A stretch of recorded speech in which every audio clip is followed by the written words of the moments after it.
Ramalan ini dibuat berdasarkan soalan peperiksaan sejarah STPM penggal 3 tahun-tahun lepas.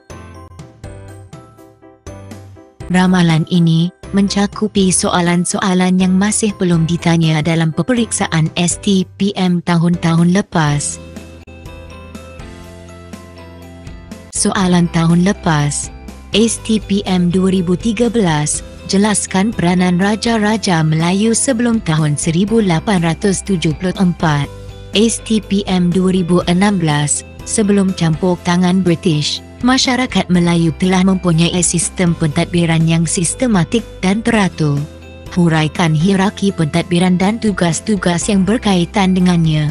STPM 2018, pembesar memainkan peranan penting bagi menjalinkan kestabilan kerajaan Melayu tradisional. Huraikan.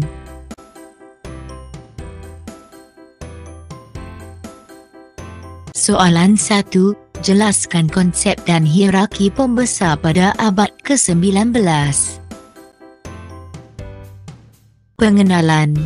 Sebelum kedatangan penjajah, masyarakat Melayu tradisional mempunyai sistem pemerintahan yang teratur.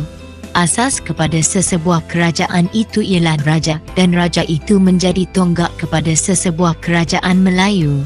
Institusi beraja dalam masyarakat Melayu bermula dengan kemasukan pengaruh Hindu ke alam Melayu yang meresap ke dalam kehidupan masyarakat tempatan. Namun ini bukanlah bermakna sebelum kedatangan pengaruh Hindu, masyarakat Melayu tidak mempunyai sistem pemerintahan.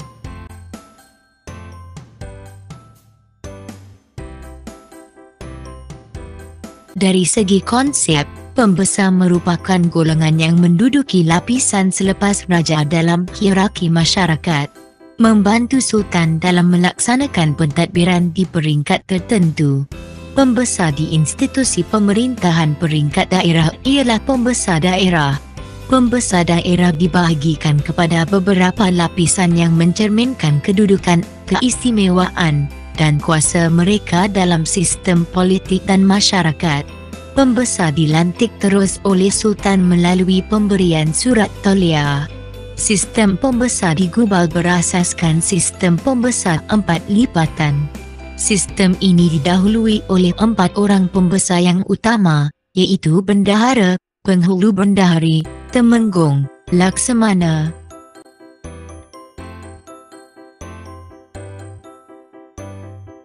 Bendahara menasihati sultan dalam pemerintahan dan memangku jawatan sultan ketika baginda di luar negeri, merangka, mengubal dan melaksana dasar-dasar kerajaan. Bendahara, pemerintah tertinggi angkatan tentera.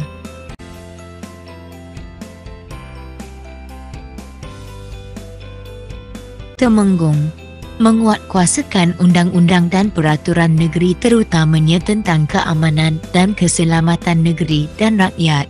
Memastikan undang-undang kerajaan dilaksanakan dengan teratur.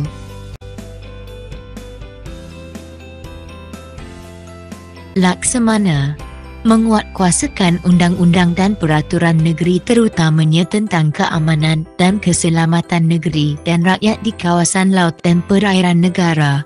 Memastikan undang-undang kerajaan dilaksanakan dengan teratur khususnya berkenaan dengan undang-undang laut, pelabuhan, keselamatan pedagang luar dan dalam negeri.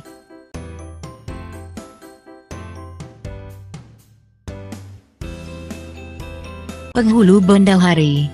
Penghulu Bendahari menjadi ketua pemegang khazanah dan harta kerajaan, mengawasi syah panda, bendahari, dan menyimpan daftar segala hamba.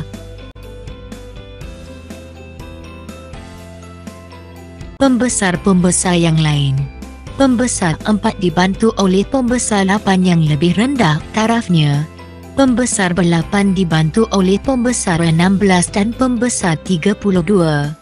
Sistem pembesar di Perak berasaskan kepada sistem 4 lipatan dengan gelaran pembesar negeri dibahagikan kepada 4 peringkat iaitu Orang Besar 4, Orang Besar 4, Orang Besar 16 dan Orang Besar 32. Orang Besar 8 dan Orang Besar 16 mempunyai bidang kuasa sama seperti orang besar 4, cuma kuasa mereka terhad dalam kutipan cukai, pengadilan, dan pentadbiran. Orang besar raja merupakan sekumpulan pembesar yang penting semasa berlakunya peperangan.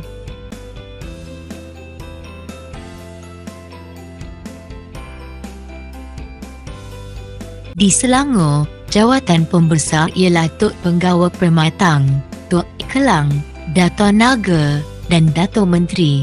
Di Negeri Sembilan, mengamalkan adat perpatih, dibahagikan kepada beberapa daerah yang dipanggil luak. Ketua bagi setiap luak bergelar undang berempat. Ketua bagi luak lain dipanggil penghulu. Sistem pembesar di Pahang mempunyai seorang bendahara, penghulu bendahari, dan temenggung. Orang berempat di Pahang digelar orang besar Indira Maharaja Perbejelai atau Tok Raja, orang kaya Indira Segera Temelah, orang kaya Pahlawan Cenor, dan orang kaya Indira Shah Panda. Dalam sistem pembesar di Kelantan, terdapat gelaran seperti Tuan dan Wan. Pembesar yang menggunakan gelaran Perdana Menteri merupakan pembesar yang utama dalam sistem politik.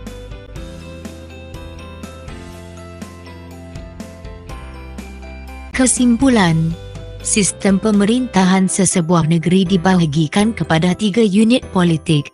Unit politik terbesar ialah negeri yang diketuai oleh raja atau sultan atau yang di-Pertuan Besar. Baginda merupakan ketua kepada negeri itu secara keseluruhan. Unit politik seterusnya ialah daerah atau jajahan. Unit politik ini diketuai oleh seorang pembesar daerah yang bukannya dari golongan kerabat diraja. Soalan 2. Bincangkan peranan pembesar di Tanah Melayu sehingga abad ke-20. Pengenalan, pembesar merupakan golongan kedua yang penting selepas sultan.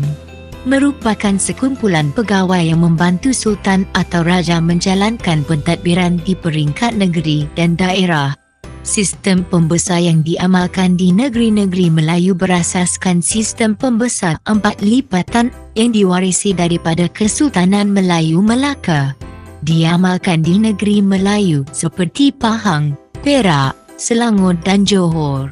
Sistem pembesar di Negeri Sembilan berbeza dengan negeri-negeri Melayu lain kerana dipengaruhi oleh adat pepatih.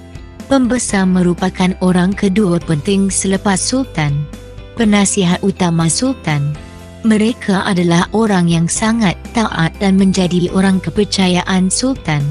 Diberi surat tauliah, sebilah pedang, cok mohor dan daerah pegangan.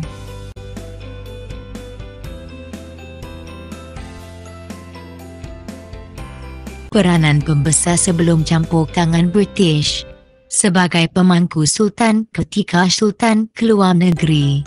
Ketua pentadbir awam dalam semua urusan pentadbiran negeri. Menjadi tunggak sesebuah negeri bagi membantu sultan melicinkan urusan pentadbiran dan pemerintahan. Bertanggungjawab ke atas hal ehwal perhubungan luar negara. Mengetuai angkatan tentera semasa peperangan dan ketua tentera laut dan mempertahankan negara daripada serangan musuh dari laut. Ketua polis dan menjaga keselamatan. Menjaga perbendaharaan negara dan mengawasi pungutan cukai. Ketua adat istiadat dan upacara rasmi istana terutama jamuan. Mengadili dan menghakimi kes-kes jenayah dan sivil kecuali hukuman bunuh.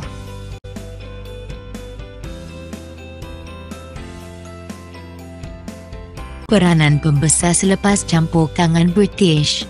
Hilang kuasa dan hak untuk memungut cukai kerana diambil alih oleh presiden atau wakil. Hilang sumber pendapatan utama. British memberi elon gaji sebagai ganti rugi. Hilang kuasa politik sebagai penasihat sultan dalam majlis penasihat sultan. Hilang kuasa kehakiman, diambil alih oleh magistrat. Hilang kuasa mentadbir wilayah yang diambil alih oleh pegawai daerah British. Penghulu merupakan pegawai bergaji dan boleh dinaikkan pangkat dan ditukarkan ke kampung lain. hak dan tanggungjawab penghulu tertakluk di bawah undang-undang negeri.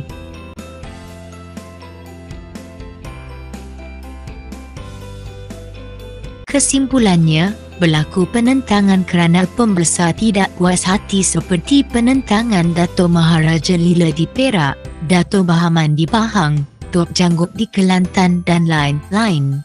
Walaupun hilang hak dan kuasa dalam politik, mereka masih lagi berpengaruh, dihormati dan menjadi sumber rujukan utama para pengikut dan masyarakat.